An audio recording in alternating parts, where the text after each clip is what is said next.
The red and blue lights bled across the windshield, like a warning the night refused to whisper.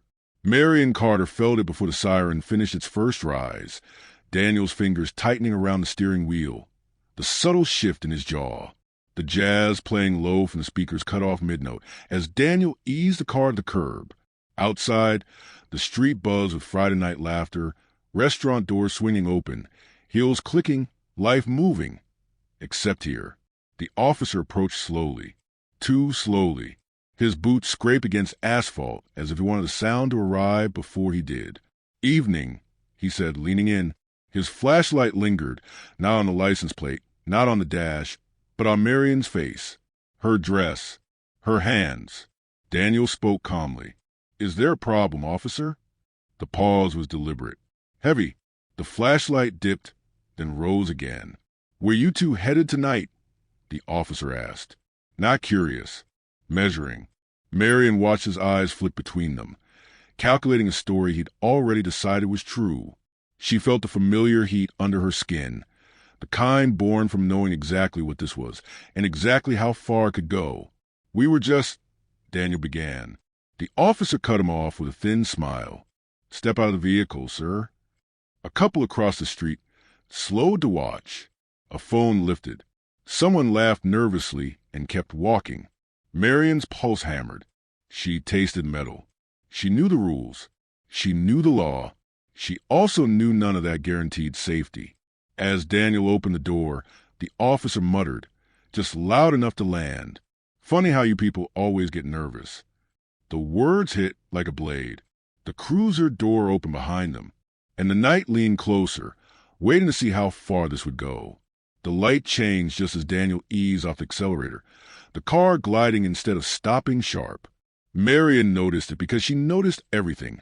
How the night smelled faintly of citrus and exhaust, how the restaurant windows glowed amber, how Daniel's smile had lingered a second longer than usual when he'd reached for her hand at the last red light.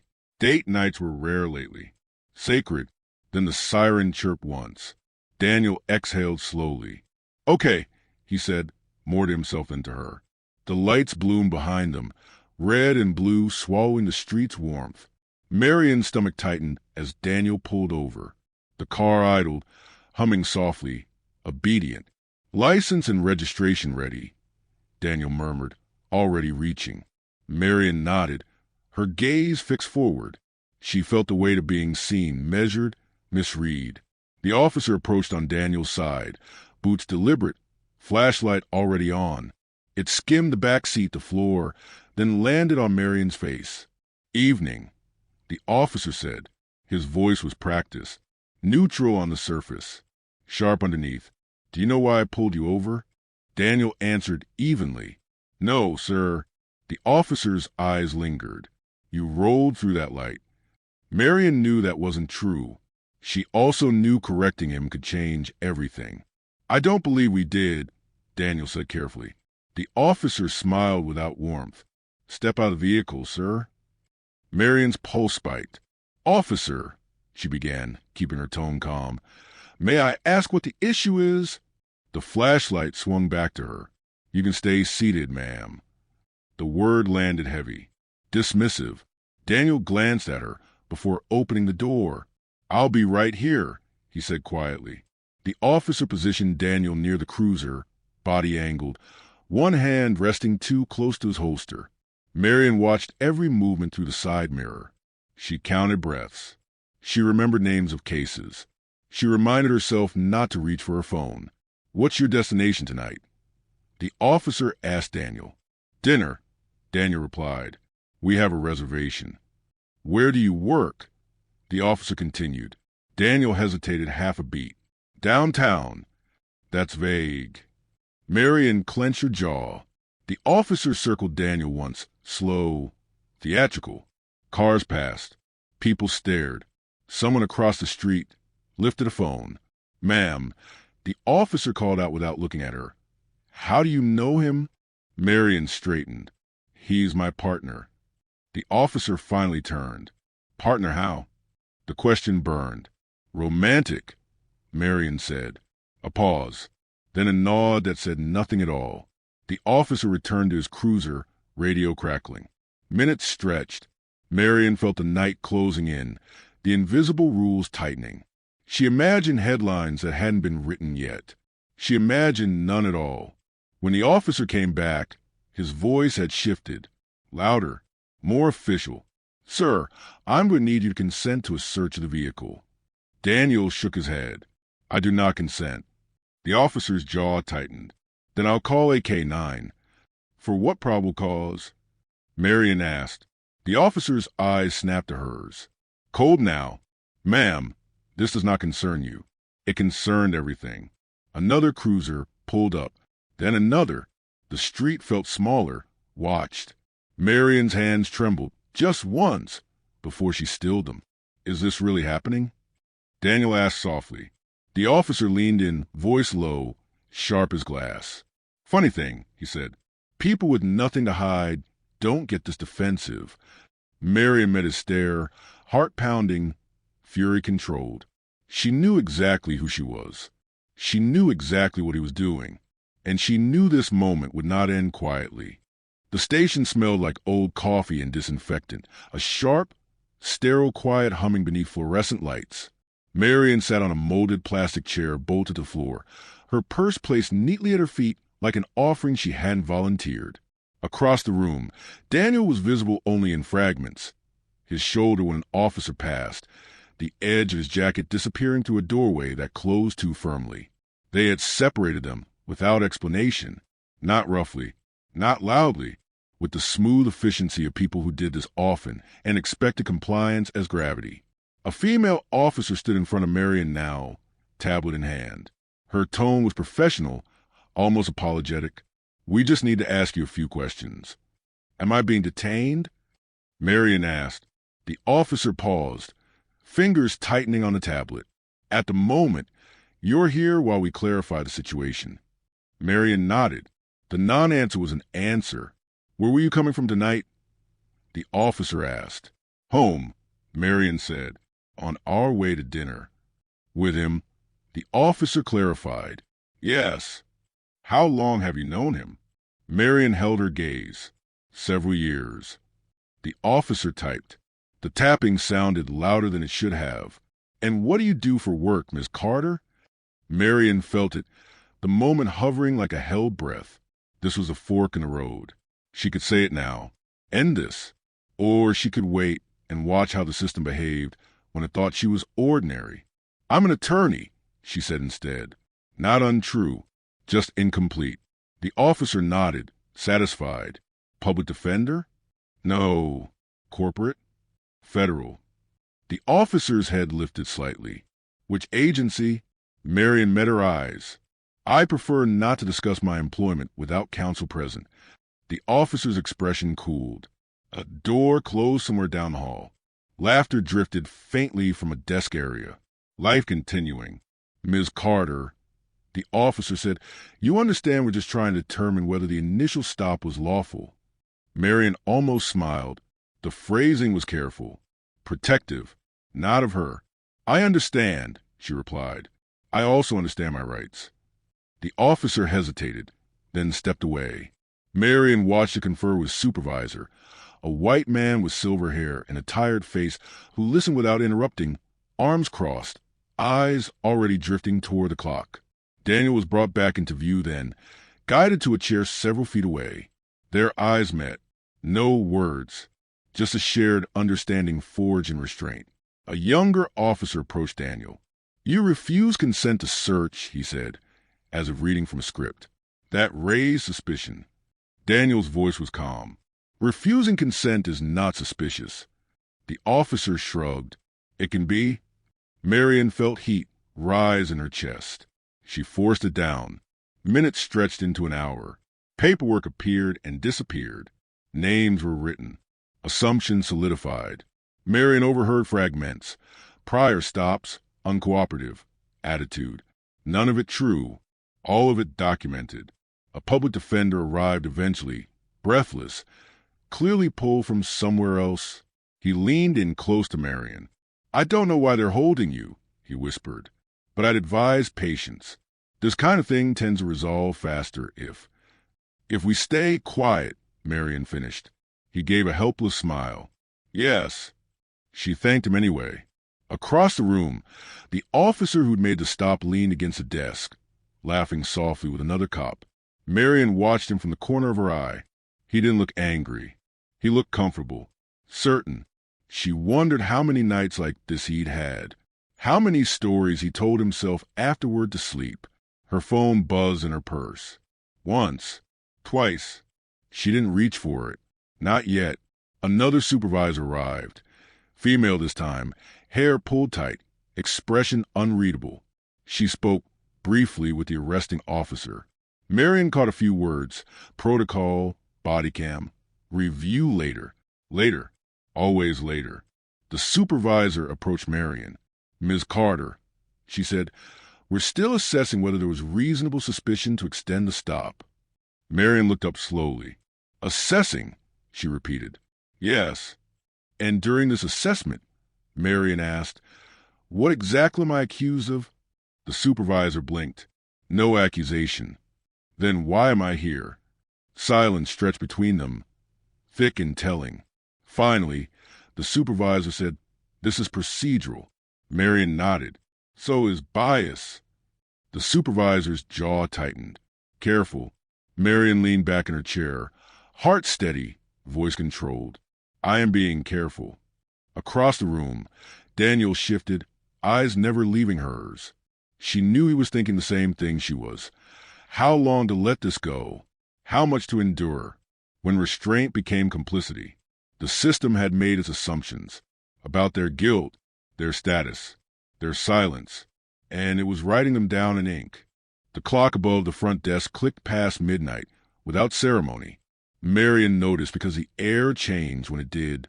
Thinner, heavier at the same time, as though the building itself had decided they were staying. The officers rotated. The fluorescent lights did not. Somewhere, a vending machine hummed with mechanical patience. Daniel rubbed his wrists, not restrained, but sore from holding them still. Every instinct told him to move, to pace, to assert something physical in a space that had reduced him to posture and tone. He didn't. He stayed seated. He stayed careful. A junior officer returned with a clipboard, setting it on the desk too loudly. We need you to verify this statement, he said to Daniel. Daniel scanned the page. This says I admitted to being evasive. You were? I was not. The officer shrugged.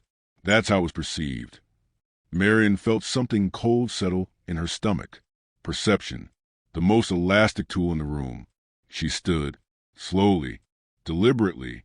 I'd like to see the body cam footage, she said. The officer looked at her as if she'd spoken out of turn. That's not how this works.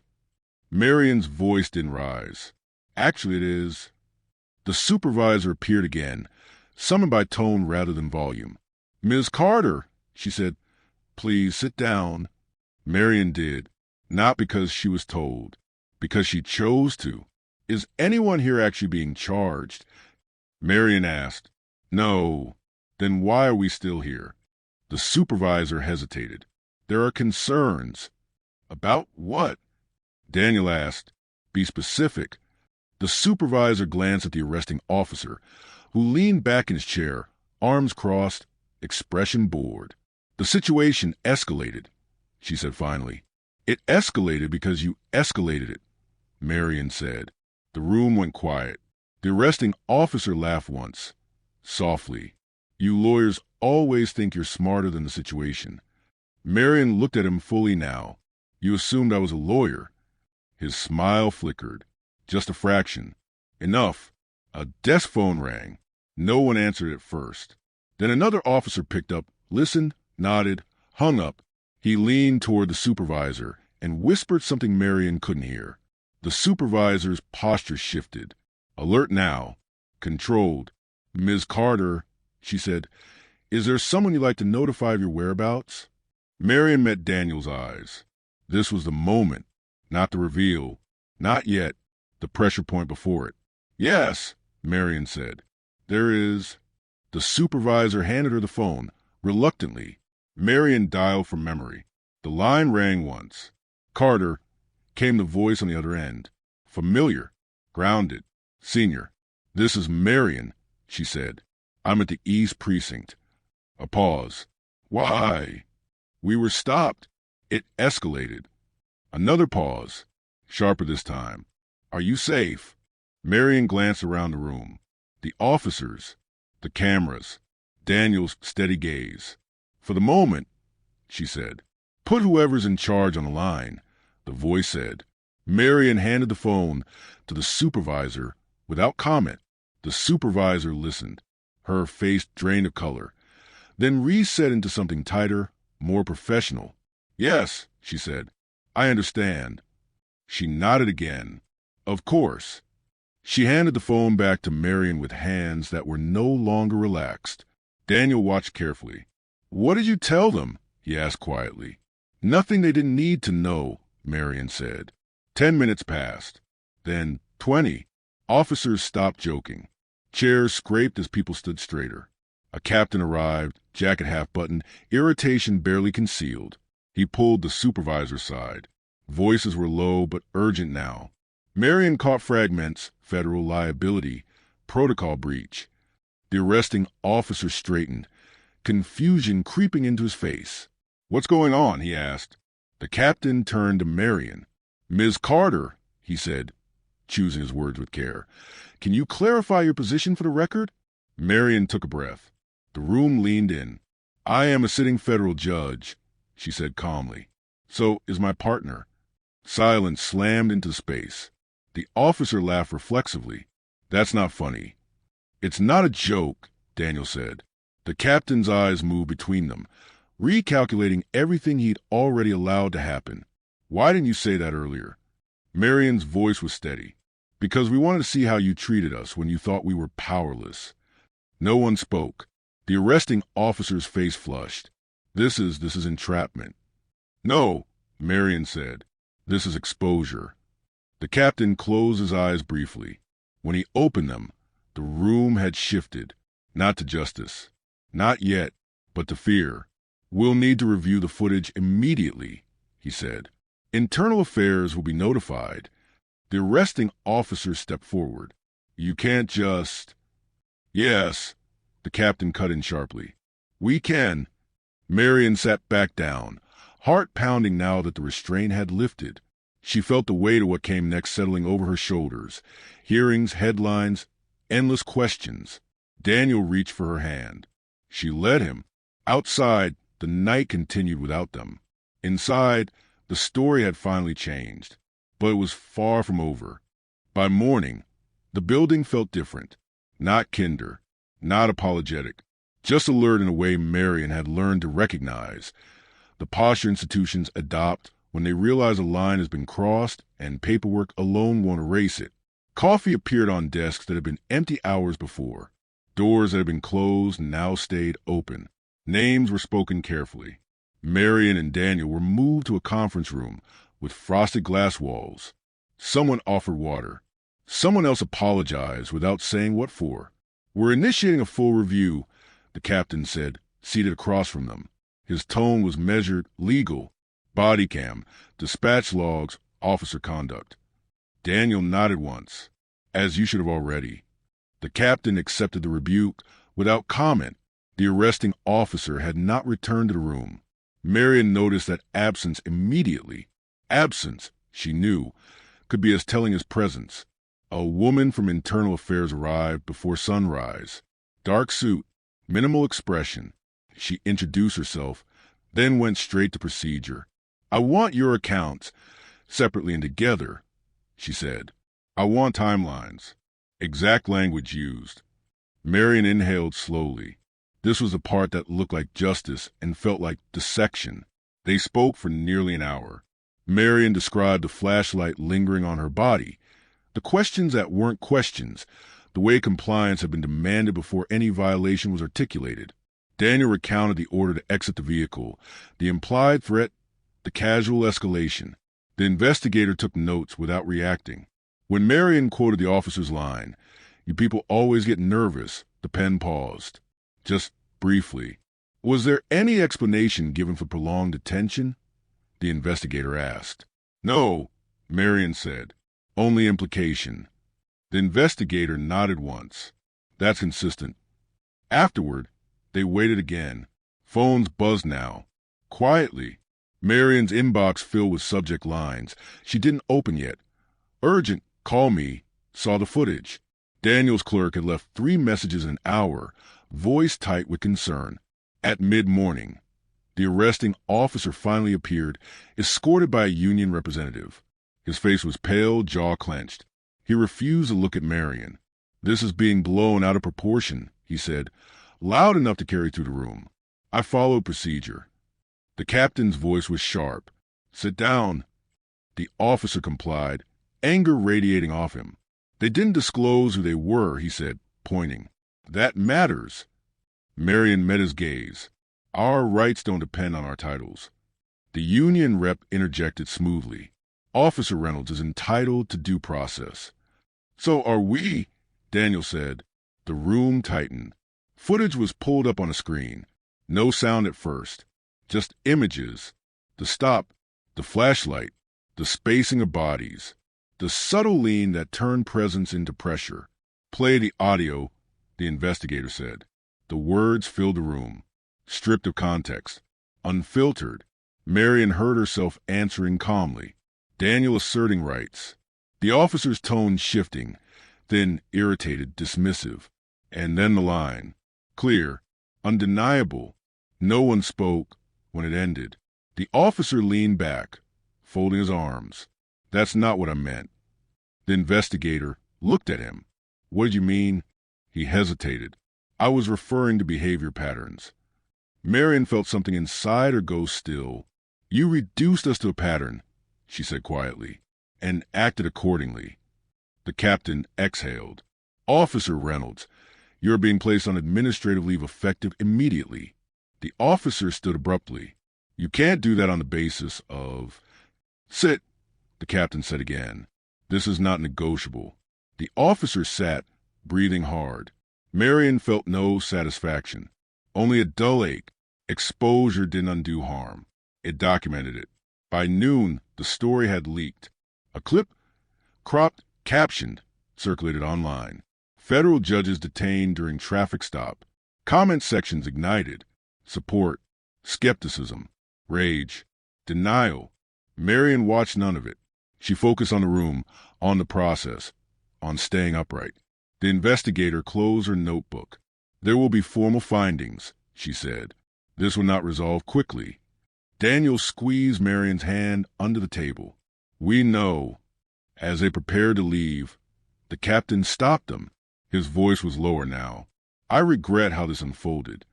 Marion looked at him. Regret doesn't correct culture. He nodded once. No, but accountability can start to. Outside, the sun was too bright, the world too loud.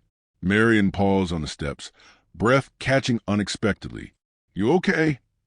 Daniel asked. She nodded, then shook her head. I don't know. She knew this. Their names would carry weight now. The system would move because it had to, but the night before it happened because it could, and that truth would not be unlearned. They walked away together, aware that justice had been activated, not completed, and that what came next would demand as much endurance as restraint ever had. The headlines hardened overnight. By the time Marion woke, her name had been compressed into something clickable. Judge detained, traffic stop sparks review, bias allegations rock department. Each headline stripped context in a different way, carving the night into angles that served outrage, disbelief, or defense. She read none of them in full. She didn't need to. She'd lived the long version. Daniel stood at the window of their apartment. Phone pressed his ear, voice low. Yes, he said. No, we won't be issuing a statement yet. A pause. Because it's not theater. He ended the call and leaned his forehead briefly against the glass. They want us on camera, he said. Today. Marion poured coffee. She wouldn't finish. They want a narrative, she replied. Not accountability. Internal affairs moved faster than usual. That alone told Marion how dangerous visibility could be for the institution. Officer Reynolds was officially placed on administrative leave, badge and weapon surrendered pending investigation. The department released a statement emphasizing ongoing review and commitment to community trust. It named no one. The police union responded within hours. An officer's career should not be destroyed over misinterpretation. The spokesperson said on morning television, "This is about procedure, not prejudice." Marion watched that clip once. The language was familiar. Neutral words performing protective work. At the courthouse, colleagues stopped her in the halls. Some with genuine concern, some with curiosity sharpened into something else. "I can't believe that happened to you," one judge said, hand hovering awkwardly at Marion's elbow. Marion met her eyes. "I can." Others were quieter. Their silence carried weight too. A clerk knocked on Marion's door mid-morning. "Your chamber's phone is ringing off the hook," she said gently. "Media, advocacy groups, and the senator's office." Marion closed her eyes for a moment. "Hold all calls," she said, "except internal affairs." The investigator called at noon. Her voice was calm, methodical. "We've completed the preliminary review," she said. "There are discrepancies between Officer Reynolds' report and the footage." "Discrepancies?" Marion repeated. "Yes, particularly regarding probable cause and tone." Marion stared at the wall, at a framed oath she'd taken years ago. "What happens next?" "Formal charges are being considered," the investigator said. "Departmental and possibly federal." Marion thanked her and hung up. Her hands shook, not from fear, but from the slow release of adrenaline she'd been holding since the stop. Accountability, even partial, came with a cost. She felt it now, settling into her bones. By afternoon, the footage was everywhere. Not all of it. Enough.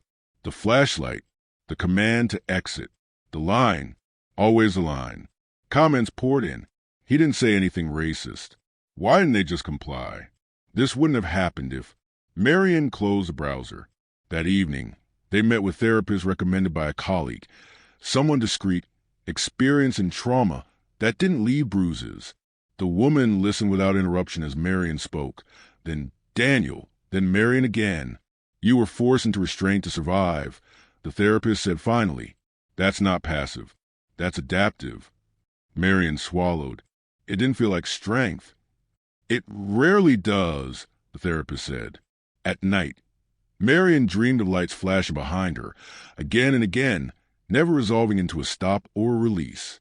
She woke with her heart racing, Daniel's hand already reaching for hers. 2 days later, Officer Reynolds' name was released. The department had tried to avoid it. Pressure made it impossible. His record surfaced, commendations, minor complaints, nothing that screamed inevitability. That disturbed Marion more than anything. This wasn't a monster hiding in the system. This was the system doing what it allowed. Reynolds' attorney held a press conference. "My client is a dedicated officer," he said. "He is being sacrificed to appease public pressure." Marion watched from her office, arms folded, expression unreadable. "Public pressure," she murmured. "Or documented reality." Daniel joined her. "They're building a defense," he said. "Not just for him." She nodded. "For everyone like him." That afternoon, a junior clerk hesitated at Marion's door. "May I ask you something?" she said. Marion gestured her in. "Why did you wait to say who you were?" the clerk asked, not accusing. Curious, almost afraid. Marion considered the question. "Because I wanted to know," she said slowly, "how they treat people they think don't matter." The clerk nodded, eyes wet. "Thank you." By the end of the week, formal charges were announced. Violation of civil rights under color law, falsification of records, conduct unbecoming. The words were heavy. Necessary. Insufficient. Marion read the notice twice, then set it down. Daniel squeezed her shoulder. "It's moving," he said. "Yes," Marion replied. "But so is the damage." Outside, protests formed, some in support, some in defense. The city argued with itself in real time. The department promised reform. Committees were formed. Statements were issued. Marion watched it all with measured distance. Justice, she knew, was not a moment.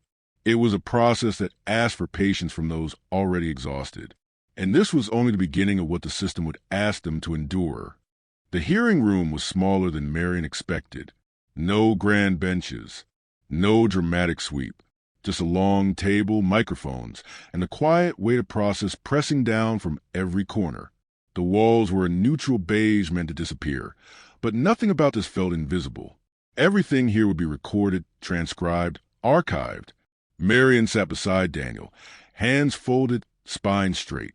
Across from them, Officer Reynolds sat with his attorney and a union representative, shoulders rigid, jaw set as if bracing for impact. He did not look at her. Not once. The administrative law judge entered. Everyone rose. Everyone sat. The ritual steadied Marion's breathing. She had lived on this side of the bench for years. Being here, exposed, watched, felt disorienting in a way she hadn't anticipated. The investigator testified first. She spoke plainly about timelines, about inconsistencies, about how the officer's written report claimed a rolling stop that the footage did not show, about how the justification for extending the stop evolved only after resistance was documented. Did the officer articulate a clear and lawful basis for continued detention? The judge asked. No, the investigator said. The word echoed longer than it should have. Then came the footage. Played again. Slower this time. Paused. Rewound. Freeze it there. The judge said. The flashlight beam hovered over Marion's face. Unmoving. Unnecessary. What is the operational purpose of that action? The judge asked. Reynolds' attorney cleared his throat. Officer safety. The judge tilted her head slightly. From a seated passenger? The attorney hesitated. Situational awareness. Marion felt Daniel's knee brush hers. Grounding. Present. The audio followed. The judge's pen still when the line was spoken. You people always get nervous. Silence filled the room. Not shocked, not loud, just complete. The judge looked up. Officer Reynolds. She said evenly, what did you mean by that statement? Reynolds shifted in his seat. It was a general observation, he said. Not racial. A general observation about whom? The judge asked. Reynolds swallowed. People being stopped. The judge waited. That is not what you said. Reynolds' attorney leaned in. Your Honor, my client's words were taken out of context. They were captured in full context, the judge replied. Calm, unyielding. Marion felt something in her chest loosen slightly. Not relief, recognition. When Marion was called to testify, she stood without hesitation. She took the oath. She sat. She spoke without embellishment.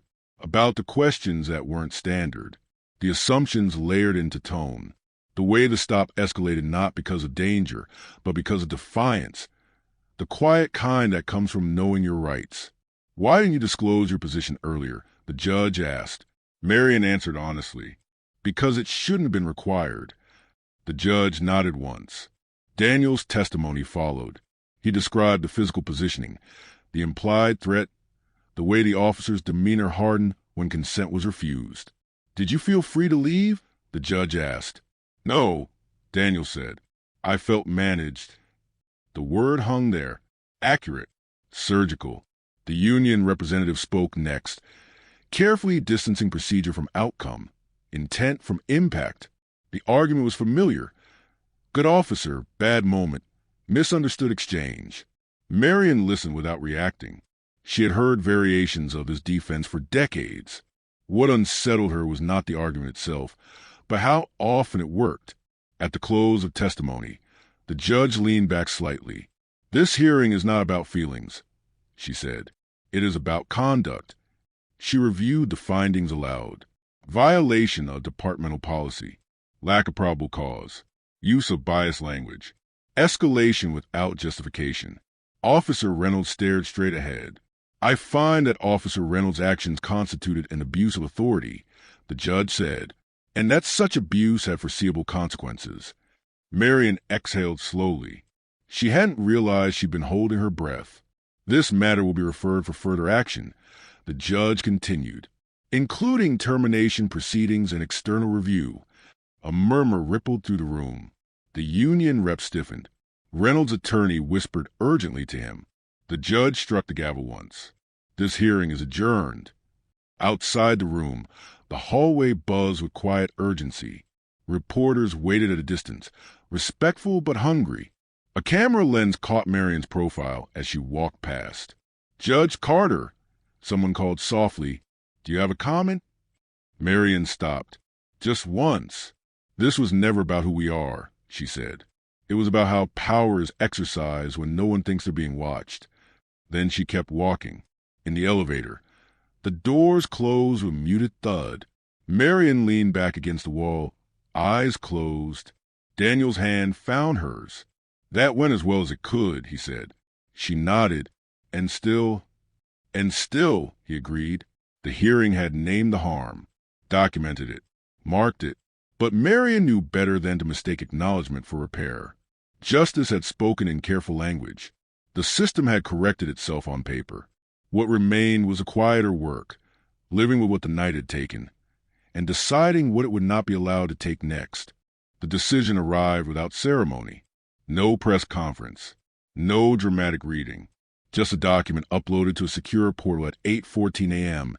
Its subject line as neutral as it was final. Notice of determination. Marion read it alone in her chambers, the early light slanting across shelves of case law and framed photographs that suddenly felt like artifacts from another life. The language was precise, unsparing. Termination, decertification, referral to federal prosecutors for civil rights violations. She read the words twice. Then once more, slower.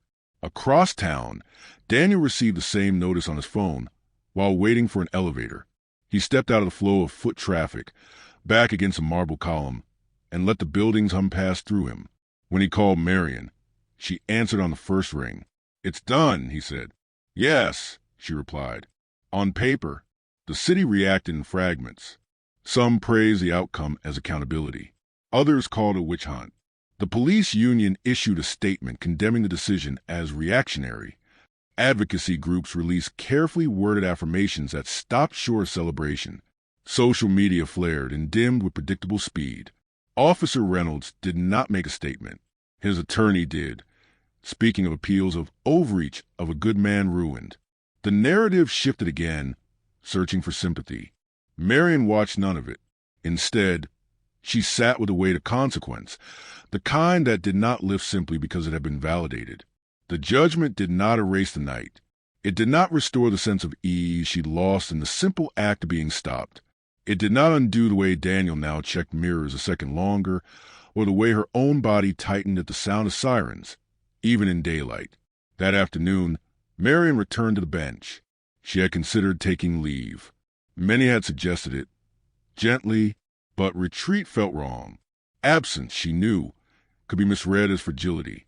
Or worse, confirmation that harm had its intended effect. The courtroom rose as she entered.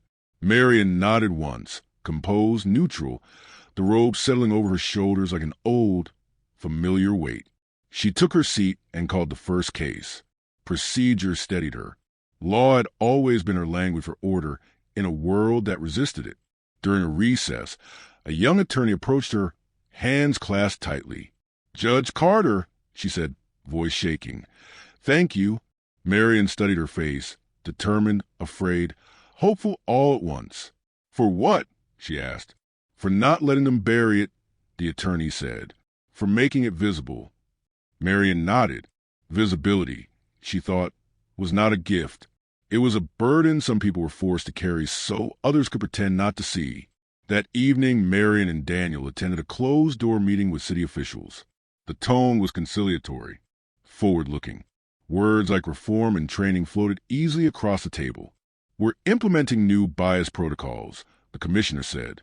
Expanded oversight. Daniel listened, arms folded. Marion asked one question.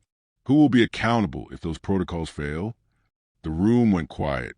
"We're committed to change," the commissioner said finally. Marion held his gaze. Commitment is not a mechanism. No one argued. Later at home, the quiet pressed in. The apartment felt too still, as if waiting for a sound that wouldn't return. Marion set her phone face down on the table and leaned back, eyes closed. "Do you feel better?" Daniel asked gently. She considered the question. I feel recognized, she said. Not healed. He nodded. Me too. They sat together, knees touching, hands intertwined. Outside, a siren wailed somewhere distant. Marion felt a familiar tightening, then forced herself to breathe through it. She did not look out the window. The next day, Marion received a letter from a woman she did not know. Handwritten. Careful script. I watched the footage. It read, I've been telling myself for years that it's never that bad. I was wrong. I'm sorry it took your pain to make me see. Marion folded the letter slowly. She did not know what to do with apologies that arrived after damage, but she kept it anyway. Weeks passed. Appeals were filed. Motions argued. The case threaded its way through layers of review. The system resisted collapse. Even as a conceded fault, Officer Reynolds faded from the news cycle. Not exonerated. Not forgotten.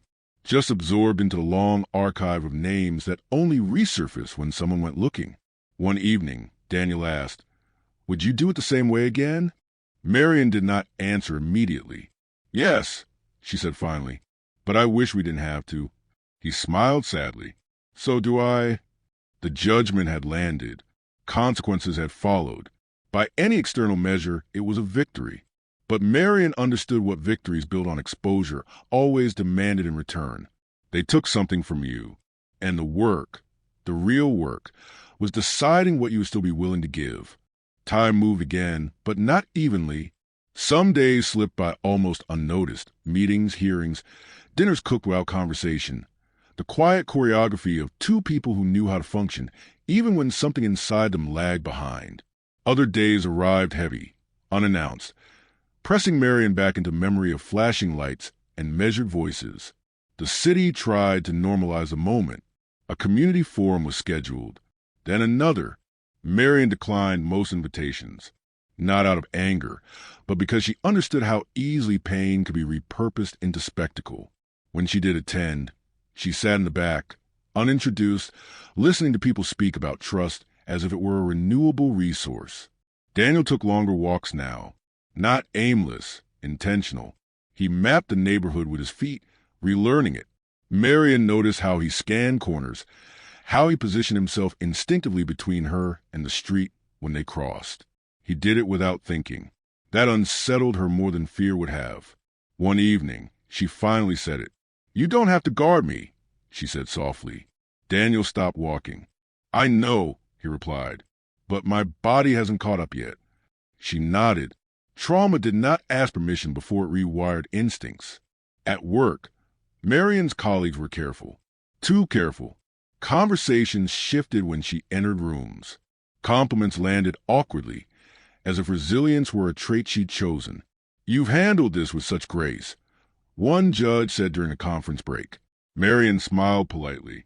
Grace, she thought, was often demanded of the wounded because anger made others uncomfortable. In chambers, Marion found herself lingering longer over cases involving unlawful stops. Excessive discretion, the quiet violence of policy applied unevenly. She did not rule differently. She ruled more deliberately. Language mattered more now. Precedent felt less abstract. One afternoon, a defendant stood before her, young, nervous, hands shaking as he answered questions. Marion recognized the posture immediately. The calculation, the fear of saying too much or too little. She kept her voice even. Clear. She explained each step of the process before it happened. Later, her clerk said quietly, You made him feel seen. Marion closed the file. He already was, she said. That's the problem. At home, the dreams came less often, but when they did, they were sharper. Marion woke once with the sound of her own voice in her ears, calm, controlled, answering questions she hadn't been asked yet. Daniel held her until the shaking passed. You don't have to be strong right now, he whispered. She laughed softly, the sound brittle. I don't know how not to be. They returned to therapy, not because they were broken, but because survival without reflection felt like surrender. The therapist spoke about moral injury, about what happens when the world violates expectations you've spent a lifetime defending. You trusted the law, she said gently, and it failed you. Marion corrected her. It revealed itself. That distinction mattered. Months later, Marion received an invitation to speak at a law school. She hesitated before accepting. When she stood at the podium, she did not tell the story in full. She spoke instead about restraint, not as weakness, but as a strategy forced on the vulnerable. Do not confuse composure with consent, she told the room. And do not assume justice happens automatically. It happens because someone insists. The students listened. Some took notes. Some simply watched her, absorbing what wasn't in the syllabus. Afterward, a student approached her, voice barely above a whisper. "I'm scared," he said, "of becoming invisible." Marion met his eyes. "Then don't let them teach you that invisibility is safety." That night, Marion and Daniel sat on their balcony, city lights flickering below. The air was warm, normal, almost peaceful. "I miss who I was before," Marion said suddenly. Daniel nodded. "Me too." She leaned into him. "But I don't want to go back." He kissed the top of her head. "Then we won't." The aftermath did not look like closure. It looked like adaptation, like learning to carry something heavy without letting it define the shape of your life. The night had changed them. What mattered now was what they chose to change in return. The invitation arrived without fanfare. No press release. No media coordination. Just a formal request from a judicial conference to address a closed session on professional accountability and public trust. Marion read it twice before setting it down, fingers resting on the paper longer than necessary. "Do you want to do it?" Daniel asked from the doorway. "I don't know," she said honestly. "Part of me wants quiet." "And the other part?" Marion looked up. "The other part knows quiet is a privilege."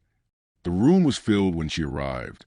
Judges, clerks, administrators, people who understood power not as an abstraction, but as a daily instrument they wielded, sometimes carefully, sometimes not. Marion stood at the lectern without notes. She did not recount the stop in detail.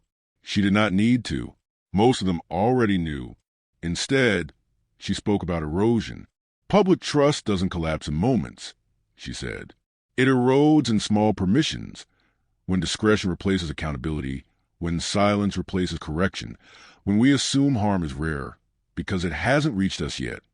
The room was still. "We talk often about the independence of the judiciary," Marion continued. "But independence without humility becomes insulation, and insulation allows injustice to pass unnoticed until it doesn't." She paused, letting the weight settle.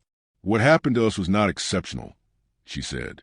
"It was ordinary, and that should disturb you far more than the fact that we survived it." When she finished, there was no applause, just a quiet acknowledgement, heads bowed, notes written, eyes meeting hers with something close to resolve. Outside, the afternoon sun warmed the steps. Marion breathed deeply, feeling the familiar steadiness return, not the old ease, but something earned. That evening, she and Daniel walked through the neighborhood again. The city felt unchanged, and changed, both things at once. A patrol car passed slowly. Marion noticed it. She always would, but she did not stop walking. Daniel squeezed her hand.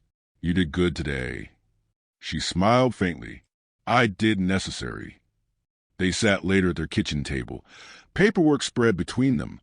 Motions, drafts, reminders of a life built on precision. Marion watched Daniel annotate a brief, the calm focus in his movements grounding her. "Do you ever wish," she asked quietly, "that it hadn't been us?" Daniel didn't look up. "All the time." She nodded. "Me too." He set his pen down then. "But if it had to be someone," he said, "I'm glad we were together." That mattered more than either of them had admitted aloud before. Weeks passed. The case settled into precedent.